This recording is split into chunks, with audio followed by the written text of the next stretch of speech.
बिस्मिल्लाहिर्रहमानिर्रहीम। अस्सलाम वालेकुम dear students, how are you? I am Azra Parveen और आप देख रहे हैं चैनल मैथ की दुनिया बाय अज़रा। आज से हम एक न्यू लेक्चर सीरीज स्टार्ट करने वाले हैं जो कि हमने बहुत पहले हमने की थी, लेकिन हमने सेंटर में स्टॉप कर दी थी क्योंकि अब बहुत जल्द ही एजुकेटर और लेक्चररशिप की जो जॉब है वो आने वाली है। तो आज से हम एक न्यू तरीके से लेक्चर सीरीज जो स्टार्ट करेंगे, फर्स्ट ईयर मैथ पे करेंगे क्योंकि एजुकेटर की जॉब मैंने पहले भी आप लोगों को सिलेबस इसका बताया है कि मैट्रिक तक ऑल सब्जेक्ट इंक्लूड होंगे, ठीक है। और जो लेक्चरार है वो एमएससी लेवल तक जिस सब्जेक्ट में, जिस प्रोग्राम में, जिस फील्ड में आप लोग हो उसमें एमएससी लेवल तक क्वेश्चन आएंगे। तो हम करेंगे आज फर्स्ट ईयर मैथ पे नंबर सिस्टम जो कि फर्स्ट ईयर मैथ का पहला चैप्टर है। और नंबर सिस्टम पे मैंने बहुत डिटेल के साथ एक वीडियोस बनाई हुई है जो कि मैं इसका लिंक डिस्क्रिप्शन में भी दे दूंगी। तो हम आज से स्टार्ट करते हैं नंबर सिस्टम स्टार्ट करने से पहले जो लोग मेरे चैनल पे न्यू हैं तो प्लीज़ जल्दी से लाइक करें, सब्सक्राइब करें और साथ ही साथ बेल आइकन को भी क्लिक कर दें ताकि मेरे हर आने वाली वीडियो का नोटिफिकेशन आप तक पहुंचता रहे। तो नंबर सिस्टम हम स्टार्ट करते हैं। अब देखिए, नंबर सिस्टम हम बेसिक कॉन्सेप्ट इस पे पढ़ेंगे कि बेसिक कॉन्सेप्ट क्या है नंबर सिस्टम का। सेट ऑफ नेचुरल नंबर्स हमारे पास क्या है कि सेट ऑफ नेचुरल नंबर जो n से डिनोट होता है और 1 2 3 अप टू सोन 1 से स्टार्ट होता है, ठीक है। और सेट ऑफ होल नंबर्स क्या है, ये सेट ऑफ नेचुरल नंबर्स ही है लेकिन वो 1 से स्टार्ट हो रहा है, लेकिन होल नंबर्स जो है वो 0 से स्टार्ट हो रहा है। और नेचुरल नंबर n से डिनोट हो रहा है और set of whole numbers w से डिनोट हो रहा है, ठीक है। इसके बाद हम देखते हैं सेट ऑफ इंटीजर्स, ऐसे नंबर्स जो कि z से डिनोट हो और 0 plus minus 1 plus minus 2 plus minus 3 up to so on. अब आपका क्वेश्चन होगा कि हर डिजिट के आगे प्लस माइनस का साइन आ रहा है लेकिन 0 के आगे हमने क्यों नहीं लिखा? क्योंकि 0 बेटा जो 0 होता है वो एक न्यूट्रल नंबर होता है, ये पॉजिटिव भी होता है और नेगेटिव भी होता है। तो नेक्स्ट है सेट ऑफ पॉजिटिव इंटीजर्स।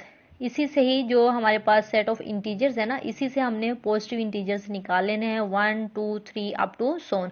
और सेट ऑफ नेगेटिव इंटीजर्स, इसी से ही हम ये नेगेटिव इंटीजर्स निकाल लेते हैं -1 -2 -3 अप टू सोन। सेट ऑफ ऑड नंबर्स हमारे पास क्या है, सेट ऑफ ऑड नंबर या सेट ऑफ इवन नंबर्स जो कि आप उर्दू में कहते हो ताक नंबर, जुफ्त नंबर, ताक नंबर है 1 3 5 अप टू सोन। और इवन नंबर जो कि जुफ्त नंबर होते हैं 0 2 4 6 8 10, ये हमारे पास क्या होता है, सेट ऑफ इवन नंबर्स होता है, ठीक है। इसके बाद सेट ऑफ प्राइम नंबर्स क्या होते हैं, ऐसे नंबर्स जो इस सेल्फ डिवाइड होते हैं और किसी डिजिट पे भी डिवाइड नहीं होते, किसी भी नंबर पे डिवाइड नहीं होते, सिर्फ और सिर्फ खुद पे ही डिवाइड होते हैं और खुद के ही टेबल में आते हैं ये, ठीक है।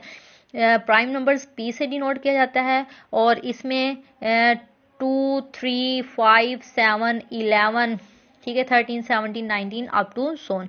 अब नेक्स्ट हमारे पास मेन कॉन्सेप्ट क्या है, इस पर बहुत सारे क्वेश्चन पूछे जा सकते हैं पेपर्स में। कोई डिजिट दे दिया जाएगा कि बताएं ये रेशनल नंबर्स है या नहीं है, या फिर आपको ये वाली चीज़ दे दी जाएगी और पूछा जाएगा ये क्या है, रेशनल नंबर है, ये रेशनल नंबर्स है या होल नंबर्स है या फिर क्या है, ये किस चीज़ की डेफिनेशन है, ठीक है। ये डेफिनेशंस भी है जो कि Q से डिनोट होता है, x such that x is equal to P over Q। ऐसे नंबर्स जो P ओवर Q की फॉर्म में लिखे जा सकें, ठीक है, जो P ओवर Q की फॉर्म में लिखे जा सकें। और P बिलोंग करता है किस में से, Z में से। Z हमारे पास क्या है, ये वाला डिजिट, ठीक है, Z हमारे पास ये वाला डिजिट है, सेट है, सॉरी। तो P over Q, P Q belong करता है Z में से और Q कभी भी 0 नहीं होना चाहिए। क्यों नहीं 0 होना चाहिए? फॉर एग्जांपल P मेरे पास है 1, ठीक है, Q अगर मैं लिख दूं 0 तो मेरे पास तो ये अनडिफाइन हो जाएगा क्योंकि डिवाइड मतलब बटा के नीचे 0 नहीं होना चाहिए। अगर बटा के नीचे 0 आ जाएगा तो वो अनडिफाइन मतलब इन्फिनिटी हो जाएगा। अगर ऊपर 0 आ जाता है कोई बात नहीं, ठीक है, लेकिन डिवाइड में 0 नहीं होना चाहिए, इसलिए ये शर्त दे दी गई है कि Q कभी भी 0 नहीं होना चाहिए, ठीक है।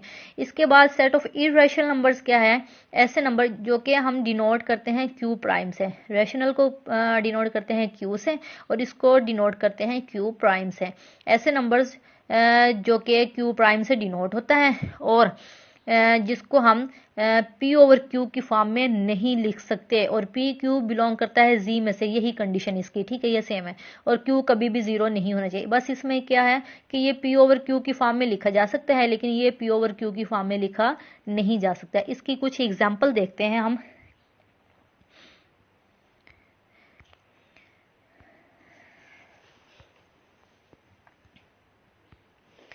अब देखें, जो रैशनल नंबर्स है हमारे पास, वो अगर मैं कहूँ कि 1/2, ठीक है, अगर मैं इसको डिवाइड करूंगी तो ये हमारे पास आएगा 0.5, ठीक है। जो डेसिमल के बाद स्टॉप कर जाए, जिसको हम काउंट कर सके, जो फाइनाइट हो, वो होते हैं रैशनल नंबर्स, जिसको हम काउंट कर सकते हैं। जैसा मैं कह दूं कि क्लास में कितने स्टूडेंट हैं, आप इजीली काउंट कर दोगे। अगर मैं कहूँ क्लास में चेयर्स कितनी हैं, अगर मैं ये कह दूं कि आपकी फैमिली में मेंबर्स कितने हैं, आप इजीली काउंट करके मुझे बता सकते हो, तो वो हमारे पास होते हैं रैशनल नंबर्स, ठीक है।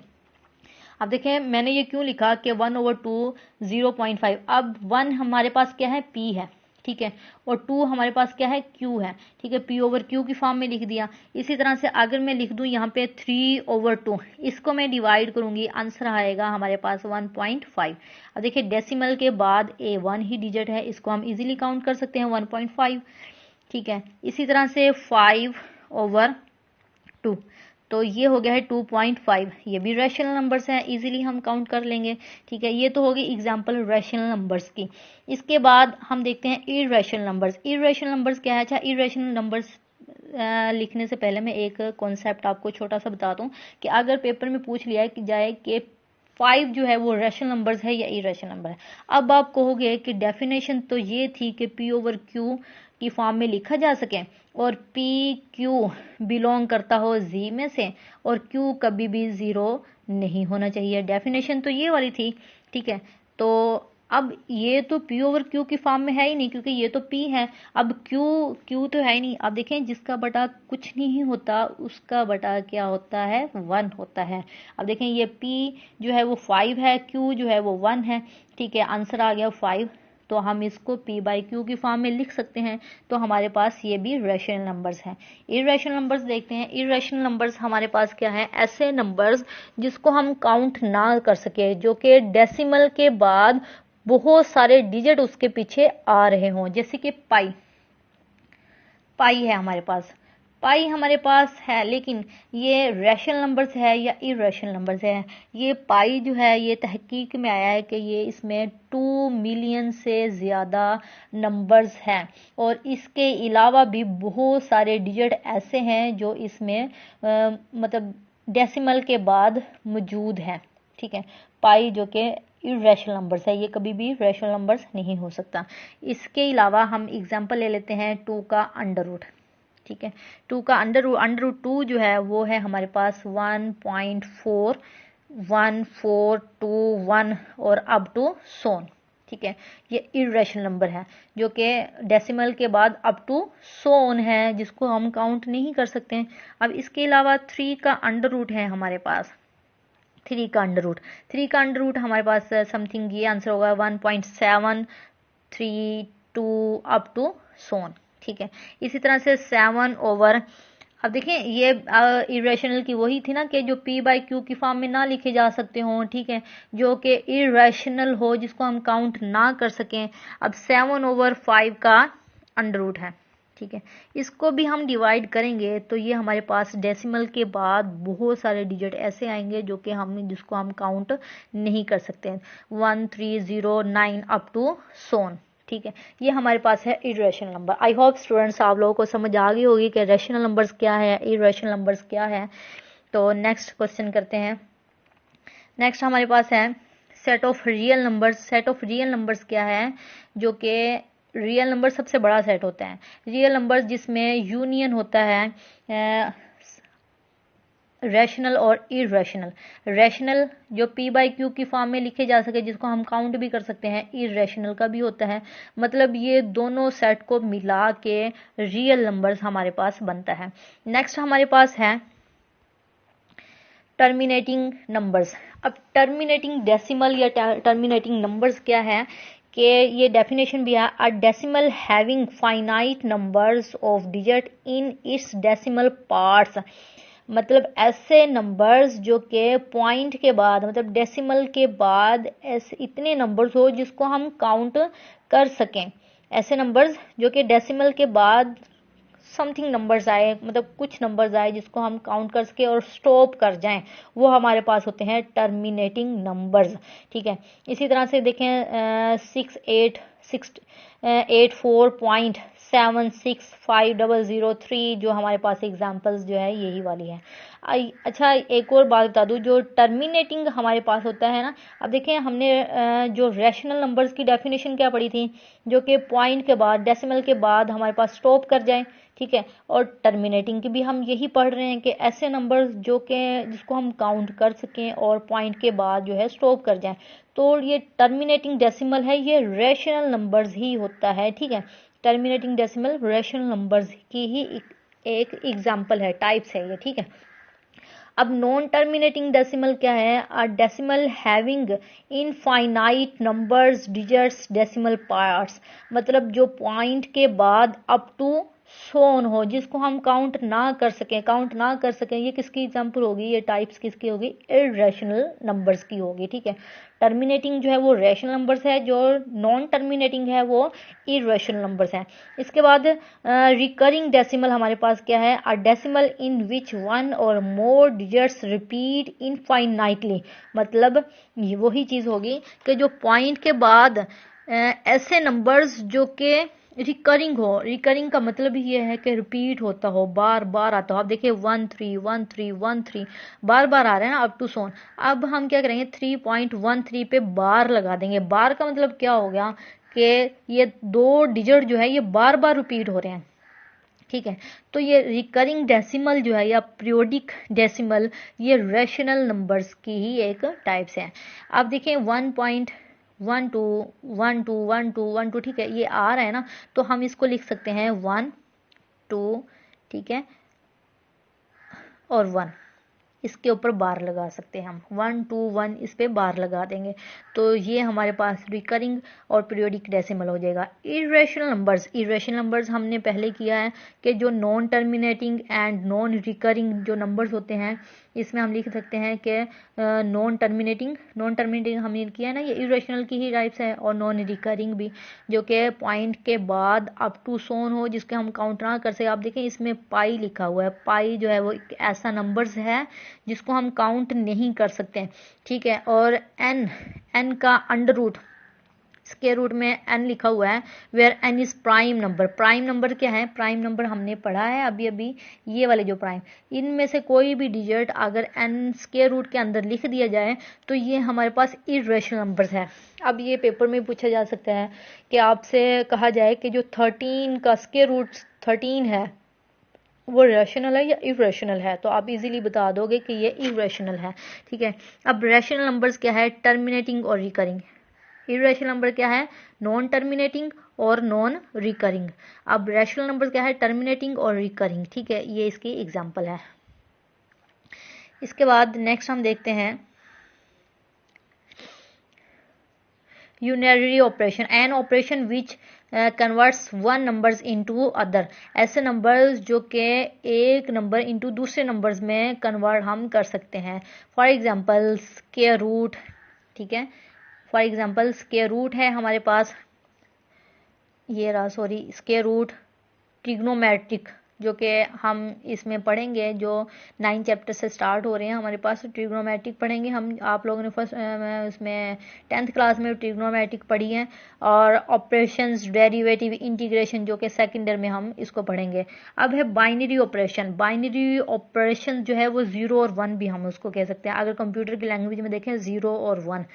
ठीक है, an operation which converts two numbers into third, a rule denoted by asterisks, star से इसको डिनोट करते हैं, सेट एस, और assign any pairs of element S taken in defined order to an other elements. अब इसमें क्या है? Binary operations में हम additions, multiplication, subtractions, minus, union, intersection, different sets, ये तमाम चीज़ें जिसमें इंक्लूड होती हैं उसको हम मतलब बाइनरी ऑपरेशन लगा सकते हैं उसके ऊपर। ठीक है, इसके बाद हमारे पास है properties of real numbers. Properties of real numbers, ये वाली। अब प्रॉपर्टीज ऑफ रियल नंबर्स हमारे पास क्या है, क्लोजर नंबर्स, ठीक है, associative, identity law, inverse, commutative and distributive law, 6 properties है हमारे पास रियल नंबर्स की। अब जो क्लोजर प्रॉपर्टी है उसमें हमारे पास है for all X Y belong to R, X plus Y belong to R. R क्या है, आर अभी हमने पढ़ा था कि आर जो है वो रैशनल और इरेशनल का यूनियन होता है, जिसमें आर में बहुत बड़ा सेट होता है, जैसे 0 plus minus 1 plus minus up to so on, मतलब ऑल टू ऑल चीज़ें होती है इसमें, ऑल टू ऑल डिजिट्स होते हैं। तो यही कहा गया है कि 2 हमारे पास एलिमेंट हैं, ठीक है, अगर उनको प्लस कर दिया जाए। अब हम यहाँ पे पढ़ेंगे एडिशन के लिहाज से और मल्टीप्लिकेशन के लिहाज से, इकट्ठी प्रॉपर्टीज पढ़ेंगे, ठीक है। अगर उन दोनों को प्लस कर दी जाए तो वो भी आर में से बिलोंग करना चाहिए, अगर उन दोनों को मतलब मल्टीप्लाई कर दिया जाए तो वो भी आर में से बिलोंग करें। तो अब हम इस पे एक छोटी सी एग्जाम्पल देख लेते हैं। हमारे पास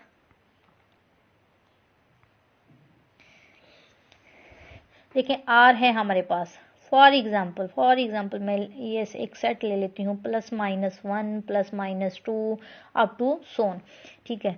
मेरे पास है जो x है वो मेरे पास है 2 और जो y है वो मेरे पास है 1, ठीक है। हमने क्लोजर प्रॉपर्टी यही पढ़ी है कि जो x और y बिलोंग करना चाहिए r में से, ठीक है, और अगर इन दोनों को प्लस कर दें तो वो भी किस में से बिलोंग करना चाहिए, आर में से बिलोंग करना चाहिए, ठीक है। अब देखें 2 और 1 इसमें मौजूद हैं, यस ऑफ कोर्स हैं। अगर इन दोनों को प्लस करते हैं 2 + 1, आंसर क्या आ गया 3, ठीक है, और 3 भी आर रियल नंबर्स में बिलोंग करता है इसमें से भी। इसके अलावा अगर हम अब देख लेते हैं मल्टीप्लिकेशन की प्रॉपर्टी, वही डिजिट ले लेते हैं। x हमारे पास है 2, ठीक है, और y हमारे पास है 1। अब मल्टीप्लिकेशन की प्रॉपर्टी क्या थी कि x और y को मल्टीप्लाई कर दें तो वो रियल नंबर से बिलोंग करते हों। अब 2 को 1 के साथ अगर हम मल्टीप्लाई कर दें तो आंसर आ जाएगा 2, जो कि रियल नंबर से बिलोंग करता है, ठीक है। तो ये हमारे पास है एडिशन और मल्टीप्लिकेशन के लिहाज से प्रॉपर्टीज उसकी। अब है एसोसिएटिव प्रॉपर्टीज, इसमें 2 डिजिट्स थे क्लोजर प्रॉपर्टीज में, और जो एसोसिएटिव प्रॉपर्टीज है इसमें हमारे पास 3 डिजिट्स हैं। अब कहा है कि x + y + z = x + y into, ठीक है, और प्लस z, मतलब पहले वाले को प्लस कर दें, जो ब्रैकेट के अंदर उसको सोल्व करेंगे ना, तो उसको प्लस कर दें, और जो उसका दूसरे का इसमें क्या है, जो ब्रैकेट्स वाले को प्लस करके और x में प्लस कर दें, ठीक, इसमें 3 डिजिट्स ले लेंगे। इसी तरह से अगर हम लेफ्ट हैंड साइड को राइट हैंड साइड को हल करें तो आंसर जो है वो सेम आता है। इसी तरह से इसमें मल्टीप्लिकेशन कर देंगे, ठीक है। आइडेंटिटी आप देखें, जो आइडेंटिटी हमारे पास एडिशन के लिहाज से ना, विद रिस्पेक्ट टू एडिशन, उसमें हमारे पास होता है कि अगर हम उसमें आइडेंटिटी जो है वो 0 होता है, ठीक है, और मल्टीप्लिकेशन में आइडेंटिटी हमारे पास क्या होता है, 1 होता है। एडिशन में 0 और मल्टीप्लिकेशन में 1 होता है। अब देखें अगर हम ऐसा नंबर जो कि किसी भी डिजिट के अंदर 0 को ऐड कर दें, फॉर एग्जांपल मेरे पास है 2 को मैं किसके अंदर प्लस करूं कि आंसर 2 ही आ जाए, 2 को 0 में प्लस करूंगी तो आंसर 2 ही आएगा, ठीक है। तो ये हमारे पास है आइडेंटिटी लॉ। अब इसी तरह से हमारे पास है कि अगर मैं 1 को मतलब 2 को किसके साथ मल्टीप्लाई करूं कि आंसर 2 ही आ जाए, 2 को मैं मल्टीप्लाई करूंगी 1 के साथ, आंसर 2 ही आएगा, ठीक है। तो addition, with respect to addition हमारे पास जो आइडेंटिटी है वो 0 हम यूज़ करते हैं, और विद रिस्पेक्ट टू जो मल्टीप्लिकेशन होती है हमारे पास प्रॉपर्टी, उसको हम ऐड करते हैं, उसको हम मल्टीप्लाई करते हैं 1 से, ठीक है। अब नेक्स्ट है इनवर्स प्रॉपर्टी मेरे पास क्या है कि ऐसा नंबर्स रिफ्लेक्स होता है ना, ऐसा नंबर जो मेरे पास 0 आंसर आना चाहिए। अब 2 है, 2 को मैं किसके साथ माइनस करूं, आंसर 0 ही आ जाए, 2 को 2 के साथ ही माइनस करूंगी तो आंसर मेरे पास 0 आ जाएगा, ठीक है। इसके अलावा ये विद रिस्पेक्ट टू एडिशन हो गया। अब विद रिस्पेक्ट टू मल्टीप्लिकेशन, अब देखें 2 है हमारे पास, 2 आ गया, ठीक है। 2 को मैं किसके साथ डिवाइड करूं, आंसर 1 आए, तो 2 को 2 के साथ डिवाइड करूंगी तो आंसर 1 आएगा। एडिशन में क्या करेंगे, 2 को 2 के साथ ही माइनस करेंगे ठीक है, मतलब 2 -2 करेंगे तो आंसर 0 आएगा। इनवर्स प्रॉपर्टी में क्या है, विद रिस्पेक्ट टू एडिशन क्या है, 0 आना चाहिए, और मल्टीप्लीकेशन में विद रिस्पेक्ट टू मल्टीप्लीकेशन जो है आंसर 1 आना चाहिए। ठीक है, इसके बाद हमारे पास है commutative property. Commutative property X plus Y is equal to Y plus X, और एक्स वाई बिलोंग करना चाहिए आर में से। मतलब ये कि x जो है, फॉर एग्जांपल मेरे पास है 2, y हमारे पास है 3। ठीक है, 2 + 3 आंसर आ गया 5। अगर मैं 3 + 2 कर दूं तो आंसर फिर भी क्या आएगा, 5 ही आएगा। ये कॉमोटेटिव प्रॉपर्टी है। नेक्स्ट है डिस्ट्रीब्यूटिव प्रॉपर्टी, और x for all X Y belong to R distributive multiplication over addition. ठीक है, इसमें क्या है कि पहले हम क्या करेंगे, y और z को प्लस कर देंगे, कोई भी डिजिट ले लें। ठीक है, उसके साथ x के साथ मल्टीप्लाई कर देंगे, और x को y के साथ मल्टीप्लाई कर दें, एक्स वाई प्लस एक्स जी, तो आंसर वही आएगा। ठीक है, ये हमारे पास है डिस्ट्रीब्यूटिव प्रॉपर्टी। नेक्स्ट है properties of equality of real numbers. Real numbers क्या है, रिफ्लेक्सिव प्रॉपर्टी। रिफ्लेक्सिव, ये मतलब रिफ्लेक्सिव इससे नाम से ही शो हो रहा है कि जो उसका साया होता है। ठीक है, ऐसा नंबर, आप देखें 2 का रिफ्लेक्स क्या है, 2 ही होगा। अगर आप आईने में अपनी शक्ल देखते हैं तो आप खुद की शक्ल नजर आएगी ना, तो ये रिफ्लेक्सिव प्रॉपर्टी है।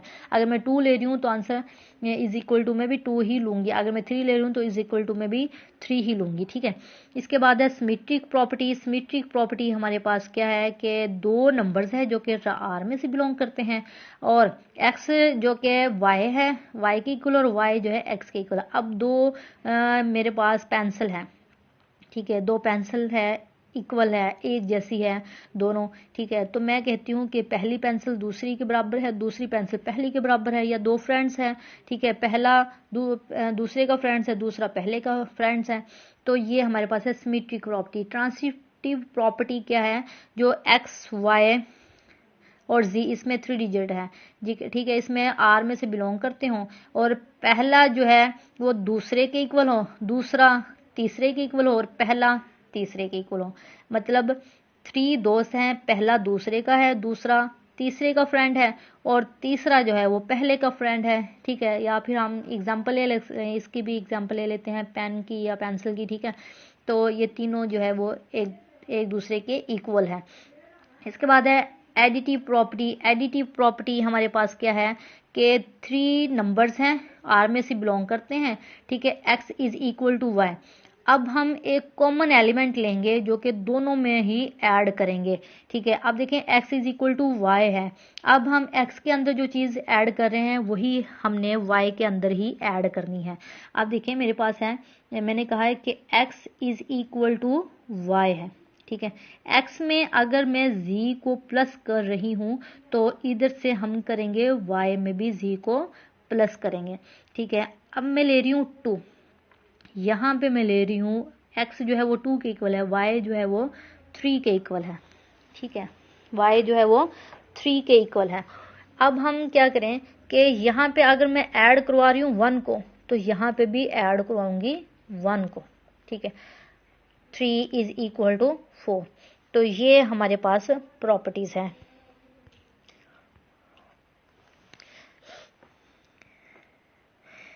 Additive property. इसके बाद multiplicative property. Multiplicative property same इसी तरह से उसमें हमने ऐड करवाया था, इसमें हमने मल्टीप्लीकेशन कराना है। Cancellation property with respect to addition, इसमें 3 डिजिट्स हैं, और वही सेम चीज़ें कि ऑलरेडी यहाँ पे हमने क्या करना है कि यहाँ पे x प्लस जी, यहाँ पे y प्लस जी, और मतलब ऑपोजिट है। इसमें हमने क्या कहा था कि x is equal to Y, और दोनों के अंदर जी को प्लस करवा दिया। इसमें क्या है, पहले हमने z और z दोनों के अंदर इंक्लूड मतलब ऐड किया है, उसके बाद हमने ये लिख दिया है इनवर्स है इसका। ठीक है, cancellation law with respect to multiplication, ये विद रिस्पेक्ट टू एडिशन है, और ये विद रिस्पेक्ट टू मल्टीप्लीकेशन है। इसके बाद हमारे पास प्रॉपर्टीज हैं, properties of in equality of real numbers. ये इक्वालिटी थी जो हमने पहले की है, और ये इन इक्वालिटी ऑफ रियल नंबर्स है जिसमें लेस देन और ग्रेटर देन इन चीज़ों का साइन है। अब ट्राइकोटोमी प्रॉपर्टी, ऐसी प्रॉपर्टी है जो कि एक्स वाई बिलोंग करता हो आर में से, X is equal to Y. अब देखें इस प्रॉपर्टी में देखें, इसमें वही हम पेंसिल ले लेते हैं, हमारे पास 3 पेंसिल हैं, मैंने लेट किया है, मैंने कहा सॉरी 2 पेंसिल हैं हमारे पास, तो मैंने लेट किया है कि 2 पेंसिलें या तो बराबर हो सकती है, या तो पहली दूसरी से छोटी हो सकती है, या फिर पहली जो है दूसरी से बड़ी हो सकती है। ठीक है, मतलब 2 है ना पेंसिलें हमारे पास, मतलब हमने सपोज करना है या तो इक्वल होगी, या छोटी होगी, या बड़ी होगी। ठीक है, इसके बाद ट्रांसिटिव प्रॉपर्टी हमारे पास क्या है, एक्स वाई बिलोंग करता है आर में से, और एक्स जो कि x बड़ा है y से एंड y बड़ा है z से और x बड़ा है z से। जैसे कि हमने ये इसमें प्रॉपर्टी हमने की थी ट्रांसिटिव प्रॉपर्टी। ठीक है, इसमें 3 डिजिट है ना, या तो x बड़ा हो सकता है, या y बड़ा हो सकता है, या फिर x z से, मतलब इसमें 3 है। इसमें हमने क्या किया है, 2 है, इस एलिमेंट लेंगे, डिजिट लेंगे, इसमें हमने 3 डिजिट्स ले लिए हैं। अब देखें x ग्रेटर देन है तो y ग्रेटर देन z, और x ग्रेटर देन z। अब लेस देन है तो इसमें हमने लेस देन को मेंशन करना है। ठीक है, अब है additive property, x y z belong करता है r में से। अगर यहाँ पे है x ग्रेटर देन y है, ठीक है, और इधर भी z को प्लस कर देंगे, इधर भी z को प्लस कर देंगे। अगर हमारे पास x लेस देन y है तो इधर भी z को प्लस कर देंगे, इधर भी, मतलब एडिटिव कर रहे हैं ना, मल्टीप्लिकेशन में इस यहाँ पे माइनस कर देंगे। ठीक है, इसके बाद हमारे पास है properties of fractions of real numbers, principle of equality of fractions. मतलब ऐसे नंबर देखें a over b is equal to c over d, A over B is equal to C over D. अब ए और D को, इन दोनों को multiply कर दो और इन दोनों को क्रॉस मल्टीप्लिकेशन कर दें। ठीक है, यह है प्रोडक्ट फ्रैक्शंस। अब ऊपर वाले को ए सी को मल्टीप्लाई कर दें और बी डी को मल्टीप्लाई कर दें। गोल्डन रूल क्या है, ए ओवर बी है और किसी एक कांस्टेंट को हम अगर मल्टीप्लिकेशन करवाएं तो हमारे पास गोल्डन रूल आ जाता है, रूल ऑफ कोशेंट फ्रैक्शंस। अब डिवाइड में है, अब देखें ए ओवर बी है हमारे पास, अगर मैं इसको मतलब दूसरी तरीके से लिखूं सी ओवर डी है तो ये हमारे पास हो जाएगा डी ओवर सी हो जाएगा। ठीक है, डी ओवर सी हो जाएगा, तो ए ओवर बी और डिवाइड है सी ओवर डी। अब मैं मल्टीप्लिकेशन में लिखूं क्योंकि डिवाइड होना है तो ये बटा इसका चेंज हो जाता है। अब ए डी और बी सी, इस तरह से मैंने लिख दिया है। ठीक है, इसके बाद है कम्प्लेक्स नंबर। कम्प्लेक्स हम करेंगे कल के लेक्चर में, हम इंशाल्लाह नेक्स्ट लेक्चर में करेंगे। तो प्लीज़ जो मेरे चैनल पे न्यू है प्लीज़ जल्दी से लाइक करें, सब्सक्राइब करें, साथ ही साथ मेरे चैनल को लाइक भी कर दें। और अगर कोई क्वेश्चन हो तो प्लीज़ कमेंट सेक्शन में लाजमी पूछें और मेरे चैनल को लाजमी लाइक कर दें, क्योंकि इस तरह से हौसला अफजाई होती है। अगर आप लोगों को लेक्चर मेरा अच्छा लगा हो तो प्लीज़ मुझे बताइएगा कि कैसा लगा है, ताकि मैं न्यू से न्यू और ज़्यादा से ज़्यादा वीडियो आप लोगों को शेयर कर सकूं। थैंक्स फॉर वॉचिंग स्टूडेंट्स, अल्लाह हाफिज़।